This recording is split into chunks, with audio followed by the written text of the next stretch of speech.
With Coinbase's newly filed lawsuit demanding regulatory clarity from the US SEC, many are breathing a sigh of relief, welcoming the potential for such clarity with open arms. It's been rightly pointed out, however, that such clarity would likely end up giving preference to some projects and penalizing others. But you may be thinking, hey, I don't really care if the US government picks winners and losers in the crypto space because at least there would be winners. Regulatory clarity would make it easier for me to pick who those winners might be and ideally make some profit.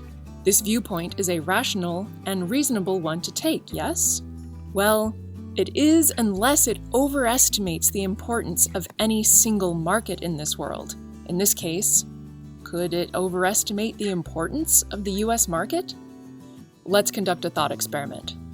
Suppose that various US federal agencies miraculously stop fighting each other and do, in fact, make unanimous declarations as to which cryptos have the green light and which ones have the red. You're thrilled because now you can buy greenlit tokens knowing that they shouldn't face any lawsuits or discriminatory regulations in the future. And concurrently, you can confidently sell any red-lit tokens you were unfortunate enough to own. And now you're all set for a bright future, right? Well, what if similar regulatory clarity emerges in the Chinese market, but their winners and losers are different from the ones in the US? And what about India, Brazil, Korea? What if the tokens you stocked up on last week due to regulatory clarity in the US become banned, actually banned, in several other markets which combined are larger than the US one? You can begin to see how creating any kind of crypto strategy based on the green or red lights issued by the siloed legacy markets would actually be quite difficult. Crypto's single most prominent feature is borderlessness, meaning that the blockchain goes wherever the internet goes.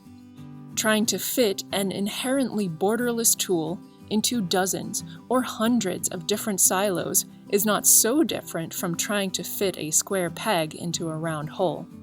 So, what? Do we want regulatory clarity or don't we?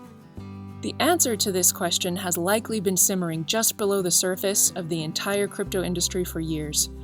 We don't want regulatory confusion nor clarity in the existing markets so much as we want entirely new markets.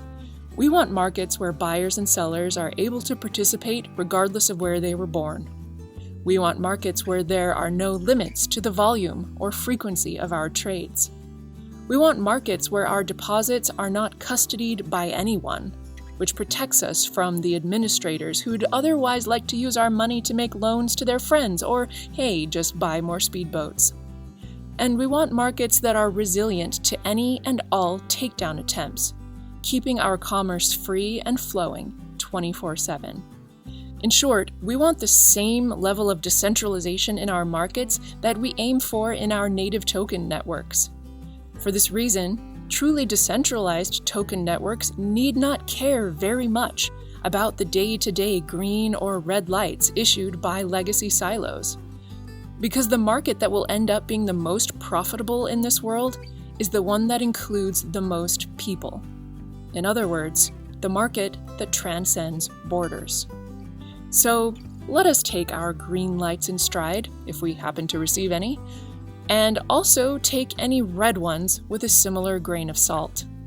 Because a genuine revolution is underway. The old and new modes of commerce are fundamentally incompatible with each other. Given this, diamond hands have little more to do except keep hodling and keep building the markets we wish to see.